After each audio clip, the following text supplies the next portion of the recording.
Hello everyone, कैसे हो आप लोग। आप सभी का आज के वीडियो में बहुत बहुत स्वागत है। तो आज यहाँ पे हम लोग जो 7th क्लास का जो थर्ड चैप्टर है साइंस का, प्रॉपर्टीज ऑफ नेचुरल रिसोर्सेज, उसका जो एक्सरसाइज है वो यहाँ पे हम लोग कंप्लीट करने वाले हैं। ओके, और आज के एक्सरसाइज की बात ये है कि इसके अंदर आपको हर एक क्वेश्चन का एकदम डिटेल में आंसर मिलेगा। ओके, और इससे पहले हमने इसका जो कंप्लीट चैप्टर एक्सप्लेनेशन है, ओके, वो वीडियो हमने अपलोड कर दिया है। तो अभी तक आपने वो नहीं देखा होगा तो प्लीज आप जाके वो देख ले।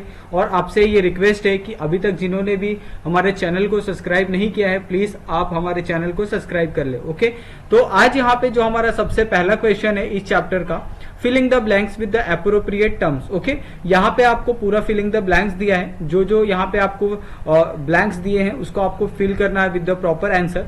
तो यहाँ पे आप देख सकते हैं कि यहाँ पे हमने विद द प्रॉपर आंसर इस सभी को फिल किया है। पहले में यहाँ पे ह्यूमिडिटी, सेकेंड में shape, mass and volume, third में टेम्परेचर, फोर्थ नेचुरल। ओके, तो इस तरीके से यहाँ पे ये चारों के चारों जो आंसर है यहाँ पे हमने लिखे हैं। ओके, उसके बाद यहाँ पे आप देख सकते हैं सेकंड वाला क्वेश्चन कि why is it said that। Okay, तो ये ऐसा क्यों है, इसके बारे में यहाँ पे आप देख सकते हैं। ये हमारा पहला क्वेश्चन है कि air is the homogeneous mixture of various gases. तो आपको पता है कि एयर के अंदर आपको नाइट्रोजन गैस देखने के लिए मिलता है, ऑक्सीजन गैस देखने के लिए मिलता है, और trace amount of other gases आपको देखने के लिए मिलते हैं, जैसे कार्बन डाइऑक्साइड हो गया, ऑर्गन हो गया। और ओके, तो ये सारी गैसेस एक दूसरे के साथ मिक्स होके जो एयर बनाती है वो आपको एटमोस्फियर में देखने के लिए मिलती है। ओके, तो अगर आपको क्वेश्चन आता है कि एयर के अंदर कौन कौन से होमोजेनियस मिक्सचर होते हैं, तो आपको पता होना चाहिए nitrogen, oxygen, carbon dioxide and organ. उसके बाद अलग बहुत सारे जो ट्रेस गैसेस होते हैं वो भी प्रेजेंट होते हैं। उसके बाद water is the universal solvent. तो वाटर यूनिवर्सल सॉल्वेंट क्यों होता है, क्योंकि उसका जो मॉलिक्यूलर मास होता है वो यूनिक होता है। ओके, उसका जो स्ट्रक्चर होता है वो यूनिक होता है, और ये एक पोलर कोवेलेंट बॉन्ड होता है दोनों के बीच में, जिसके कारण जो वाटर मॉलिक्यूल्स है वो हाईली अट्रैक्टेड होते हैं पोल्स की तरफ। ओके, और ये आराम से डिसॉल्व हो जाते हैं किसी भी सब्सटेंस के साथ, like the salt, sugar, acid और मेनी ऐसे जो कंपोनेंट है उनके साथ ये आसानी से क्या हो जाते हैं, घुल मिल जाते हैं। इसके लिए इसको हम लोग यूनिवर्सल सॉल्वेंट भी कहते हैं। ओके, तो कभी भी बच्चे लोग ये ध्यान रखना कि आप कभी भी आंसर लिखते हो या फिर कोई भी चीज पढ़ते हो तो ये एकदम शॉर्ट में पढ़ना है आपको। ओके, स्मार्ट तरीके से पढ़ना है।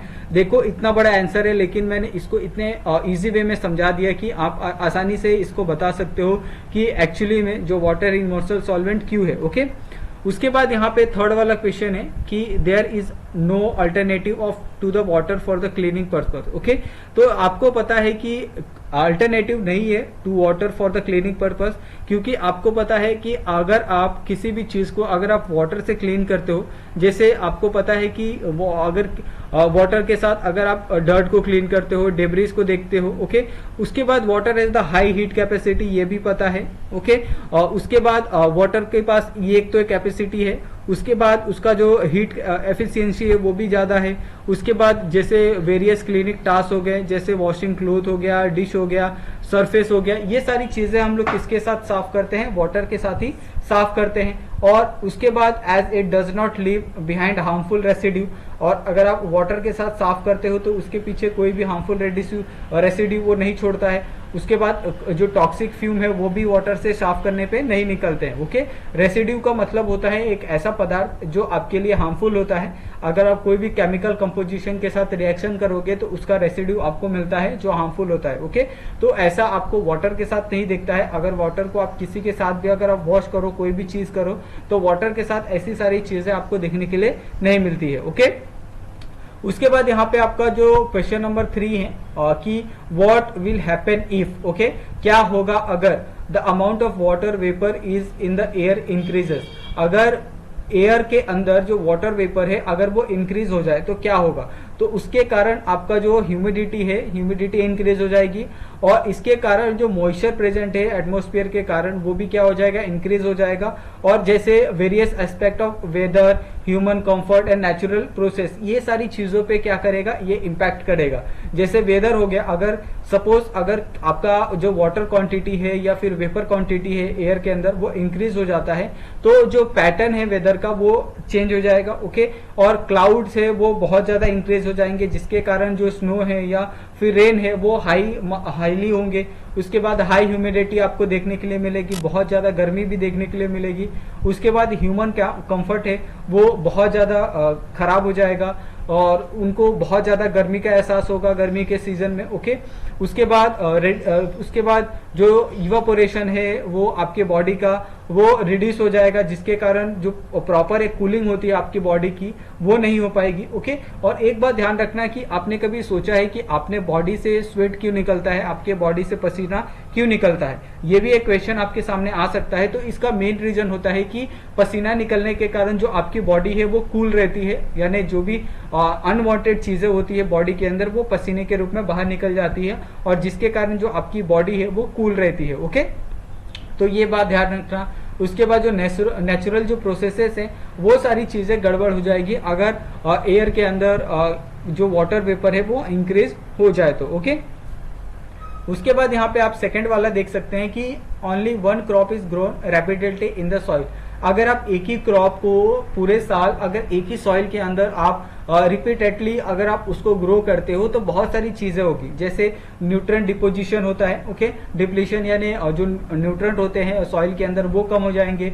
उसके बाद आपको पता है कि pest and the disease buildup, आप जो भी पेस्ट यूज करते हो for the cultivation of crop, okay, चाहे वो पेस्टिसाइड हो या फिर आपका फर्टिलाइजर हो, उनकी संख्या अगर वो बढ़ती है, साथ में अगर आपको पता है कि जो भी पेस्टिसाइड होते हैं या फिर जो भी फर्टिलाइजर होते हैं वो सारे के सारे क्या होते हैं, केमिकली मेड होते हैं। अगर आप उनका यूज रेगुलरली करने लगे आप सॉइल के अंदर तो केमिकल कंटेंट बढ़ जाएगा, जिसके कारण जो सॉइल है वो अनफर्टाइल हो जाएगी। ओके, जो उनके अंदर जो बायोडाइवर्सिटी है वो कम होने लगेगी, सॉइल इरोजन होने लगेगा, यानी सॉइल एकदम वहां अगर सपोज कोई बायोडाइवर्सिटी नहीं होगी तो ऑफकोर्स वहां पे कोई जल्दी अनाज नहीं उगेगा, वहां पेड़ पौधे नहीं उगेंगे और उसके कारण उसका जो इरोजन है वो होने लगेगा। इसके लिए आपको पता है कि आपको रिपीटेडली एक ही क्रॉप का जो कल्टीवेशन है वो आपको बिल्कुल भी नहीं करना है क्रॉप के अंदर। ओके, आपको हर एक सीजन के हिसाब से जो आपके क्रॉप है वो आपको चेंज करना है। ओके, उसके बाद यहाँ पे आपको एक फोर्थ वाला क्वेश्चन दिया है जिसके अंदर आपको बोला गया है कि व्हाट हुम should I pair up. Okay, तो यहाँ पे आपको ग्रुप 1 में एयर दिया है, एयर के साथ स्कैटरिंग ऑफ लाइट दिया है, वाटर दिया है जिसमें आपको ग्रुप बी दिया है, ग्रुप बी। ओके, एक्सट्रैक्शन दिया है, सॉरी, सॉइल के साथ प्लास्टिसिटी। तो यहां तक आपको समझ में आ गया होगा। तो ये क्वेश्चन नंबर 4 आपको समझा होगा कि एयर का क्या आएगा आपका स्कैटरिंग ऑफ लाइट, वाटर का क्या आएगा आपका एक्सट्रैक्शन, ओके, एक्सर्शन, सॉइल का क्या आएगा आपका प्लास्टिसिटी। ओके, तो ये जो क्वेश्चन नंबर 4 है वो भी आपको प्रॉपर समझा होगा। उसके बाद हम लोग क्वेश्चन नंबर 5 पे बढ़ते हैं। क्वेश्चन नंबर 5 में क्या पूछा है कि state whether the following statement are true or false. तो आपको सिर्फ यहाँ पे 3 क्वेश्चन पूछे हैं, क्वेश्चन नंबर 1, 2 एंड 3।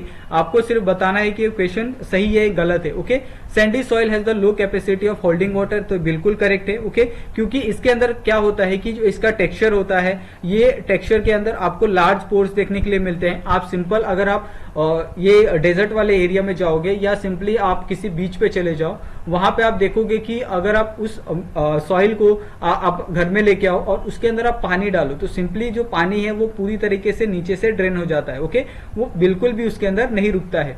उसके बाद the substance in which the solutes dissolve is called the solvent, तो ये भी बिल्कुल ट्रू है। ओके, और जिस भी सॉल्यूट के अंदर आप डिसॉल्व करते हो उसको हम लोग सॉल्वेंट बोलते हैं। और सॉल्वेंट में अगर आप देखोगे तो आप अगर सपोज क्या करते हो, यहाँ पे आप solute is the substance that dissolve in the solvent. जैसे आप सॉल्ट ले लो, एक सॉल्यूट है जिसको आप किसके अंदर डिसॉल्व करते हो, वाटर के अंदर, तो ये क्या हो गया, एक सॉल्वेंट हो गया। Okay, the pressure exert by the air is called the atmospheric pressure, ये भी बिल्कुल सही है। ओके, जो भी अर्थ एटमॉस्फेयर से जो भी प्रेशर निकलता है उसको हम लोग एटमॉस्फेरिक प्रेशर बोलते हैं। और इसका जो यूनिट है यहाँ पे आप देख सकते हैं, unit force per unit. Okay, और इसको हम लोग weight of the air above the particular point और अर्थ सरफेस।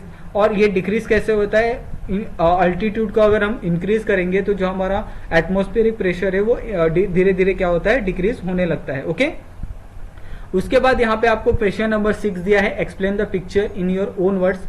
तो यहाँ पे आपको 2 अलग अलग पिक्चर दी है। पिक्चर 1 में यहाँ पे वाटर है और पिक्चर 2 में यहाँ पे आइस है। ओके, तो यहाँ पे आप देख सकते हो कि वाटर सीन इन द कैविच over the land surface, this water is the liquid form और the same water in the converting into the solid ice. तो ये 2 चीजें यहाँ पे आपको एक्सप्लेन करनी है आपको ये पिक्चर देख के। ओके, उसके बाद यहाँ पे आपको क्वेश्चन नंबर 7 दिया है, जिसके अंदर आपको बोला है write the answer to the following question in your own words. तो आपको इन योर ओन वर्ड्स जब कहा जाता है तो आप अपने हिसाब से जो क्वेश्चन है आप बड़ा छोटा कर सकते हो, इससे आपके मार्क्स के ऊपर कोई इफेक्ट नहीं पड़ता है आप जब खुद के वर्ड्स में जब आंसर लिखते हो तो। ओके, तो यहाँ पे सबसे पहला क्वेश्चन पूछा है कि how is the light scattering by the air. तो ये लाइट स्कैटरिंग क्यों होता है, सबसे पहले तो आपको ये जानना होगा कि आपको एयर के अंदर बहुत सारे जो एयर ये ऑक्सीजन पार्टिकल हो गया, नाइट्रोजन पार्टिकल हो गया, या फिर उसके अंदर बहुत सारे ऐसे जो गैसेस होते हैं, ये एक रीजन हो गया जिसके कारण क्या होता है, स्कैटरिंग ऑफ लाइट होता है। ओके, उसके बाद आपके जो वाटर ड्रॉपलेट्स हो गए उसके कारण भी जो आपका स्कैटरिंग ऑफ लाइट है वो आपको देखने के लिए मिलता है। Okay, explain the various properties of water. जैसे सबसे एक वाटर का जो मेन प्रॉपर्टी है उसकी जो हीट कैपेसिटी है, आप वाटर को कितने भी टेम्परेचर पे हीट कर सकते हो। ओके, कितने भी टेम्परेचर पे उसको आप बॉईल कर सकते हो, लेकिन उसके अंदर कोई भी चेंजेस नहीं आएंगे, कोई भी केमिकल रिएक्शन उसके अंदर नहीं होगा। बस क्या होगा कि वो लिक्विड फॉर्म से वेपर फॉर्म में कन्वर्ट हो जाएगा, लेकिन आप उसको वापस कंडेंस करके क्या कर सकते हैं, लिक्विड में कन्वर्ट कर सकते हो। लेकिन इसके ड्यूरिंग द प्रोसेस वो उसके अंदर कोई भी केमिकल रिएक्शन नहीं होता है। ओके, उसके बाद high surface tension, universal solvent, ये आपको पता है, हाई कोरोजन एंड एडिसिव, फिर यूनिक डेंसिटी बिहेवियर। जैसे हमने एनामोलस बिहेवियर पढ़ा था कि टेम्परेचर अगर आप maximum density occurring at the 4 degree Celsius. Okay, अगर आप किसी भी वाटर रिसोर्सेज के अंदर जाते हो जहां पे एक्वेटिक ऑर्गेनिज्म रहते हैं, तो वहां का जो एक क्या बोलते हैं, एक कांस्टेंट टेम्परेचर होता है वो 4 डिग्री सेल्सियस रहता है। ओके, अगर वो 4 डिग्री सेल्सियस से वो कम होता है तो वहां पे जो जितने भी ऑर्गेनिज्म है उनका जो वो क्या हो जाते हैं, वो फिर डेड होने लगते हैं, मरने लगते हैं। ओके, उसके बाद यहाँ पे why is the density of sea water more than that of the rain water. ऐसा क्यों होता है, क्योंकि आपको पता है कि सी वाटर के अंदर सोडियम क्लोराइड, ओके, या फिर मैग्नीशियम क्लोराइड, उसके बाद कैल्शियम क्लोराइड, ऐसे सब जो ये होते हैं क्या बोलते हैं, अनवांटेड चीजें होती है, वो पानी के अंदर मिल जाती है सी वाटर के कारण। इसकी वजह से जो उसकी सैलिनिटी है वो बढ़ती जाती है और इसके कारण जो उसकी डेंसिटी है वो भी बढ़ जाती है। ओके, तो आप इसको एक एग्जांपल के थ्रू भी या एक एक्सपेरिमेंट के थ्रू भी कर सकते हो। जैसे आप क्या करो, एक ग्लास लो, उसके अंदर आप एक नॉर्मल टैप वाटर लो और दूसरे ग्लास के अंदर आप सैलिनिटी वाटर, यानी आप सिंपल क्या करो, उसको सी वाटर ले लो, या फिर आप उस वाटर के अंदर बहुत सारा नमक मिला दो। आप उसके बाद क्या करो, आप कोई एक चीज है जो आप दोनों के अंदर डालो, सेम चीज होनी चाहिए, तो आप देखोगे कि वाटर के अंदर वो चीज आसानी से डूब जाती है, लेकिन आप सी वाटर के अंदर वो आसानी से नहीं डूबती है। ओके, तो अभी नेक्स्ट जो क्वेश्चन है कि what is the importance of good soil structure. तो आपको पता है कि अगर किसी भी सॉइल का अगर स्ट्रक्चर अच्छा है तो उसमें क्या क्या चीजें होती है, इंक्लूड होती है। जैसे अगर किसी सॉइल का स्ट्रक्चर अच्छा है तो उसके अंदर जो ड्रेनेज और वाटर होल्ड कैपेसिटी होती है वो अच्छी होती है। उसके अंदर फिर एरिएशन नहीं होता है, फिर न्यूट्रिएंट अवेलेबिलिटी होती है वो ज़्यादा होती है। बाद में उसके अंदर जो माइक्रोबियल एक्टिविटी होती है वो आपको अच्छी देखने के लिए मिलती है। ओके, फिर उसके बाद नेक्स्ट क्वेश्चन है कि what is the various uses of soil. तो आपको पता है कि हम लोग सॉइल का इस्तेमाल एग्रीकल्चर में बहुत ज़्यादा करते हैं, साथ में फॉरेस्ट्री के लिए भी करते हैं, कंस्ट्रक्शन के लिए करते हैं, वेस्ट ट्रीटमेंट के लिए भी सॉइल का इस्तेमाल करते हैं। ओके, फिर रिक्रिएशन, यानी रिक्रिएशन जैसे गार्डन बनाना हो, स्पोर्ट्स क्लब बनाना हो, पार्क बनाना हो, तो ऐसी सब चीज़ों के लिए भी सॉइल का इस्तेमाल किया जाता है। नेक्स्ट क्वेश्चन है कि what is the need and the importance of soil testing from the points of view of farmer. तो फार्मर के पॉइंट ऑफ व्यू से वाटर टेस्टिंग क्यों इम्पोर्टेंट होनी चाहिए। तो आपको पता है कि फार्मर के लिए सबसे ज़्यादा इम्पोर्टेंट होता है कि उसका जो क्रॉप है वो बहुत अच्छे से उगना चाहिए। तो वो सबसे पहले वो सॉइल टेस्टिंग की मदद से ये जानना चाहेगा कि उसकी जो सॉइल फर्टिलिटी है वो कैसी है, वहाँ पे इरिगेशन किस तरीके से है, उसके बाद वहाँ पे जो क्रॉप है वो किस तरीके से उगने वाला है। तो ये सारी चीज़ें उसको हेल्प करती है कि वो किस तरीके से कौन से सीजन में कौन सा ये क्रॉप है उसको वो कल्टीवेट कर सकता है और उगा सकता है। ओके, उसके बाद what is the importance of air in the transmission of sound. तो एयर का यहाँ पे ट्रांसमिशन ऑफ साउंड से क्या इंपॉर्टेंट है वो यहाँ पे, जैसे आपको पता है कि आपको साउंड को अगर ट्रैवल करना है एक जगह से दूसरे जगह के लिए, तो उसके लिए एक मीडियम रिक्वायर होता है, और जो एयर होता है वो एक मीडियम के रूप में काम करता है। और इसमें जो साउंड होता है वो वेव नेचर में होता है, और वेव नेचर में होने के कारण ये क्या करता है, हर एक एयर पार्टिकल से गुजरते हुए जाता है, जिसके कारण जो साउंड है एक प्लेस से दूसरे प्लेस पे वो ट्रांसमिट होती है। ओके, उसके बाद why should a glass bottle completely fill with the water never be kept in the freezer. तो आपको पता है कि कभी भी पूरा भरा हुआ ग्लास या फिर पूरी भरी हुई बोतल को आपको बंद करके उसको टाइट सील करके आपको फ्रीजर में नहीं रखना है। ऐसा इसलिए कि क्योंकि जब वाटर मॉलिक्यूल्स होता है, जब वो अपने फ्रीजिंग पॉइंट पे पहुंचता है, तब वो क्या करता है कि ऑक्सीजन को एब्जॉर्ब करता है और उसके साथ बॉन्ड फॉर्म करता है, जिसके कारण जो उसकी डेंसिटी होती है वाटर की वो बढ़ने लगती है। यानी अगर आपने सपोज यहाँ पे एक ग्लास में वाटर लिया, अगर उसका लेवल यहाँ तक है तो वो लेवल थोड़ा सा इंक्रीज हो जाता है, जिसके कारण आपका ग्लास टूटने का या फिर बॉटल फटने का ऐसा जो डर है वो आपको रहता है। इसके लिए आपको कभी भी जो ग्लास है या फिर बॉटल है उसको कम्प्लीटली फिल करके आपको फ्रीजर के अंदर नहीं रखना चाहिए। उसके बाद यहाँ पे आपको एक प्रोजेक्ट रिलेटेड टॉपिक दिया है, जिसमें आपको पूछा है कि आप एक सॉइल टेस्टिंग लेबोरेटरी को आपको विजिट करना है, और जो भी उनके अंदर जो प्रोसेस होती है सॉइल टेस्टिंग के लिए वो सारी चीजें आपको बतानी है। तो सबसे पहले आपको सॉइल टेस्टिंग में सबसे पहले तो collecting of the soil sample, उसके बाद आपको सॉइल को एक प्रिपेयर करना होगा उसके हिसाब से जिसमें आप टेस्ट करना चाहते हो। ओके, उसके बाद आपको फिजिकल टेस्ट करना है। फिजिकल टेस्ट में चाहे उसका आप टेक्सचर देख रहे हो, सैंड का कलर देखना हो, या फिर उसकी सॉलिबिलिटी चेक करनी हो, ये आप सारी चीजें कर सकते हैं। उसके बाद आपको केमिकल टेस्ट देखना है। केमिकल टेस्ट में उसका पीएच हो गया, उसकी प्रॉपर्टी जैसे न्यूट्रिएंट लेवल, उसके बाद नाइट्रोजन, फास्फोरस, पोटेशियम, ये सब देखना है। उसके बाद उसके अंदर कौन कौन से माइक्रो न्यूट्रिएंट है वो सारी चीजें आपको देखनी है। ओके, देन उसके बाद आपको बायोलॉजिकल टेस्ट किस तरीके से होता है, जैसे कौन कौन से माइक्रो ऑर्गेनिज्म प्रेजेंट है उस सॉइल के अंदर, वो सब देखना है। ओके, उसके बाद उसका जो टेस्ट रिजल्ट है वो यहाँ पे आपको देना है। ओके, उसके हिसाब से आपको उसका जो कंप्लीट एक प्रोसीजर है वो आपको नोट डाउन करना है। ठीक है, तो इस तरीके से आप एक जो प्रोजेक्ट है वो आप बना सकते हो for the visiting of soil laboratory, soil testing laboratory. Okay, तो इस तरीके से यहाँ पे जो प्रॉपर्टीज ऑफ नेचुरल रिसोर्सेस है, ये वाला जो चैप्टर है इसका जो कंप्लीट एक्सरसाइज है यहाँ पे हमने कंप्लीट किया है। और अगर आपको इसके अंदर कोई डाउट होगा तो आप लोग कमेंट कर सकते हो। तो थैंक यू सो मच, मिलते हैं हम लोग नेक्स्ट वीडियो में।